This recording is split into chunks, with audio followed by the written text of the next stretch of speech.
This is just a very, very small extract. It's from a famous poem you may have heard of.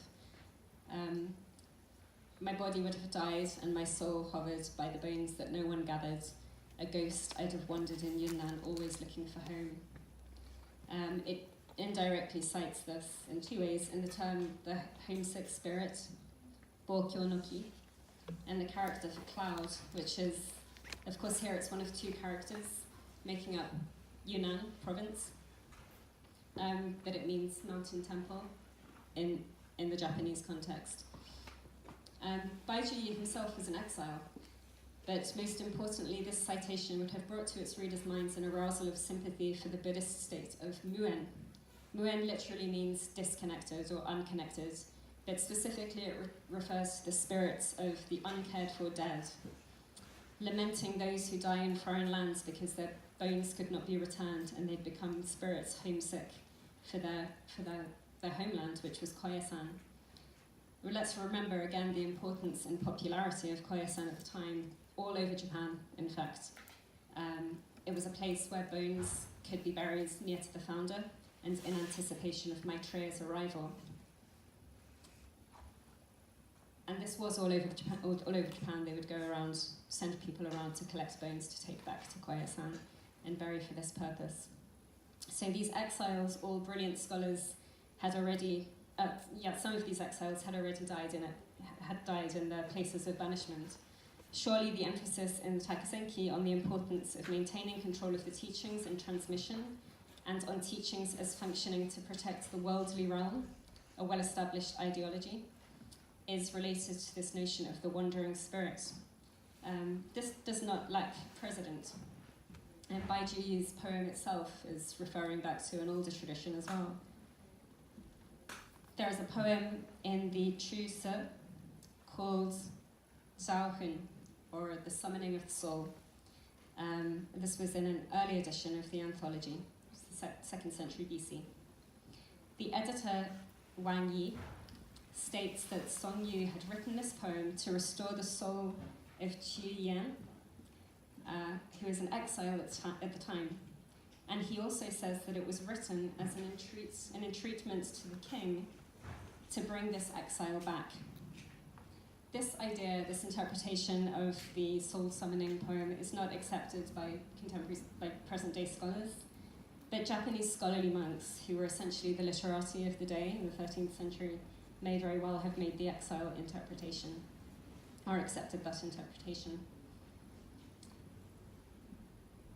Now, another figure's commentaries, the earliest we have on the Takasenki, supports this, and those are the commentaries of Yukai.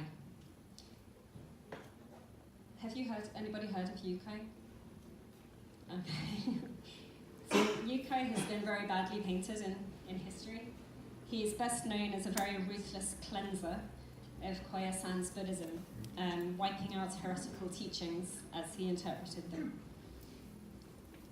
By his period, so starting in the 13th century or a little earlier, as I mentioned, the lineages were proliferating. It was completely crazy. Though, just if you tried to map them all out, you just have a nightmare. Sub branches. So many different teachings. And by his time, there were so many competing lineages that he felt the need to purge the tradition, and he even burnt a lot of works. There's a piece of land at Koyasan that even today monks don't walk over because it's believed to be where all the texts were burned, and there's something impure about a place where heretical texts were burned, so they walk around that part of the site. But Yukai tells us something more about why the Chigo was possessed and why the oracle text as a whole was necessary. He himself records an experience with a possessed child, a girl, in fact, which is very unusual because women were not allowed at Koyasan until really the late 19th century. A possessed girl who claimed Buddhist knowledge. She was 11 years old. And he tests this child on a difficult doctrinal point before accepting help from her. We can see from this that these kinds of possessions of children were being taken as a form of transmission. as long as they were reliable, of Buddhist transmission. Yukai explains that one of the witnesses at Koyasan was the head of Henmyoin, where it took place, but that he was not qualified to be the head of Henmyoin because he'd somehow missed receiving an important teaching from his master. And this was the monk Yushin. Yushin, who had also was one of the writers of this letter to the government, citing Baiju Yi, asking for the return of the exiles. Apart from the opening section, the rest of the Takusenki is all the secret teachings of the mountain, and these were conveyed to Yushin via the child, the possessed child, but ultimately through the child, from the greatest source of all knowledge at Koyasan, Daishi Myojin, right? This combination of the two patriarchs and the two mountain kami.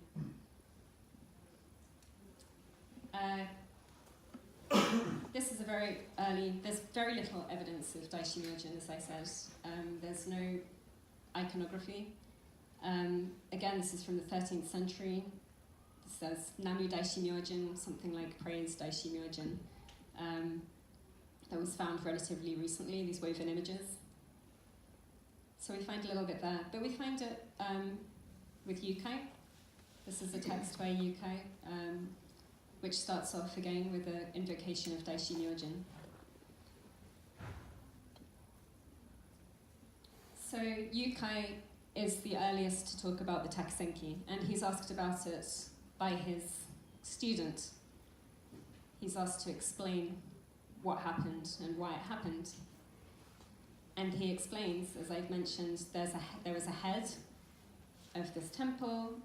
The lineage was going to be severed, and so at that time, Yogo Myojin, another name for Daishi Myojin, delivered an oracle in the west room of the cloister via the Chigo. It was witnessed and it was stored in an Injin box. This is a box where you keep your teachings.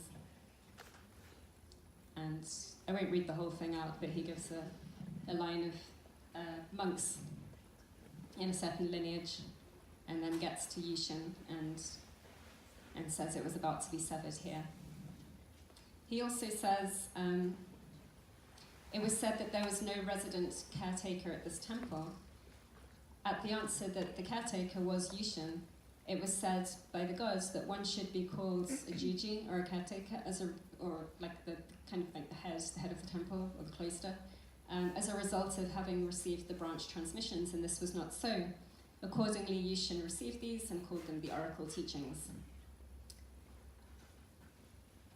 And again, in yet another text, Yukai had quite a lot to say about this, and it was because he was interested in lineage and figuring out what was legitimate and what wasn't. And he says, the Myojin, Daishi Myojin, says through the Chigo, even if there is a building, there are no monks, which is a very strange thing to say. There are no monks in this building. He's talking about Henmyoin. The elders who were in the group there, the ones watching the oracular possession, asked what it meant, that there were no monks. The Myojin replied, saying, there is no one who can transmit the teachings of the sect. And then finally, in the Takusenki itself, the very same reasoning appears. Although there are halls and monks' lodgings at this temple, as long as this teaching is not transmitted, it is as if it has no spirit. And so this text, which initially seemed a very elusive puzzle to me, and was described as psychedelically influenced by a monk I consulted on it, because he found it so very strange and difficult to understand, it seems to me that it really is all about the loss of knowledge, of unwritten, orally transmitted knowledge. We think of Buddhist knowledge and of Buddhist education and scholarship as very sort of head-based and intellectual, and somehow divorced from the practice of spirit possession.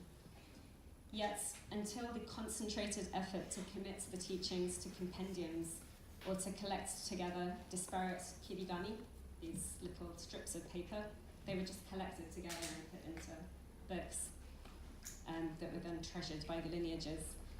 Much was purely oral and easily lost when the people who owned them in this way became themselves lost.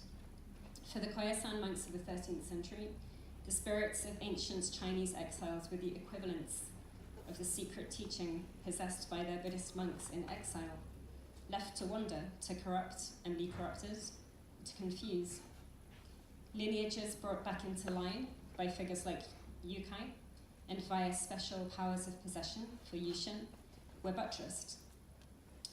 As the oral teachings came to be carefully collected and copied, the teachings were buttressed I misread, as these teachings became collected and copied.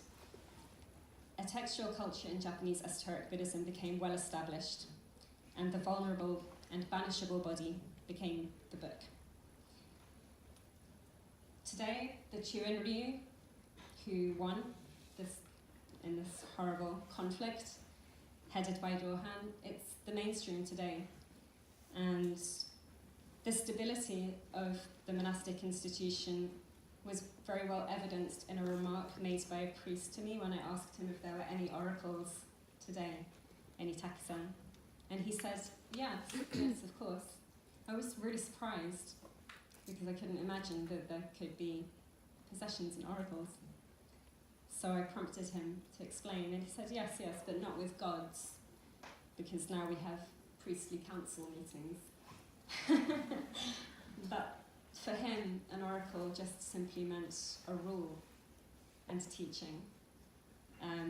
They no longer use gods, but they still use the same kind of language to talk about transmission of teachings and to lay down rules and to sort out their conflicts. So, thank you for listening.